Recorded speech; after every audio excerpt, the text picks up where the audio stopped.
Hi everyone, my name is Mackenzie Bishop. I am a sophomore at Peru State College with a double major in elementary ed and K through 12 special ed. For my social problem, I have chosen one that is related to the school systems, and that is school vandalism. School vandalism is defined as willful or malicious damage to school grounds and buildings or furnishings and equipment. I see this as a major social issue because as a teacher, I'm supposed to teach students the core subjects of math and reading, but there is also an unspoken standard of teaching students how to become good citizens. I am a tutor at the Nebraska City Middle School, and I've seen students write on tables and desks in their schools, and teachers don't exactly know how to handle it. They just kind of tell them to stop, and that's the end of that, and I think that that needs to change, or we're never going to see results in how students treat the public property that they are given. Vandalism is also a social problem because it can lead to criminal actions in adult life, and as we all know, our tax money pays for our prison systems and how things are handled. It also costs taxpayers money now. Not only does a single locker cost $200 to replace, a new desk can cost anywhere between $110 to $150. Not only does it cost money for all of us who pay taxes, it also is very distracting to other students. It's not very fair that one student be writing all over the desks in the school property because it takes away from these other students who are at school to learn. I have figured two different ways that we can fix this vandalism issue in schools, and my first way is creating a positive atmosphere for students.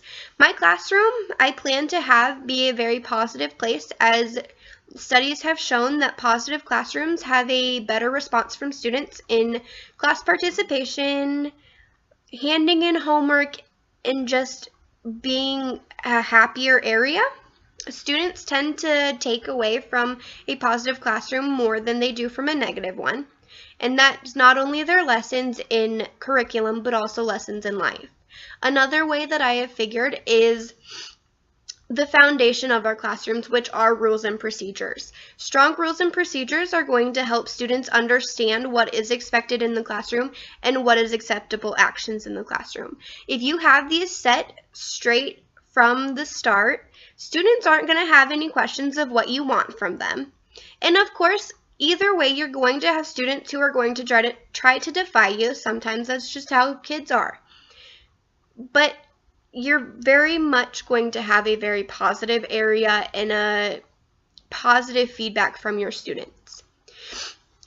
I have ran into teachers that are against both ideas.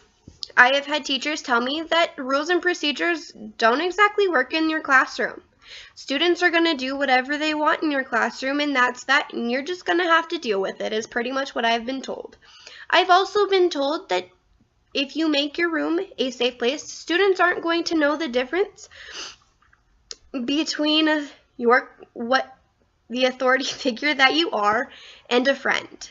And I don't believe either of those are accurate, because I think if you have a positive classroom, you can very well make it known that you are the one in charge, but that doesn't have to be in a negative way. You don't have to be negative or harsh to make your authority known. I think if you just portray yourself as the authority, then students are going to follow along, especially if you have strong rules and procedures for your classrooms.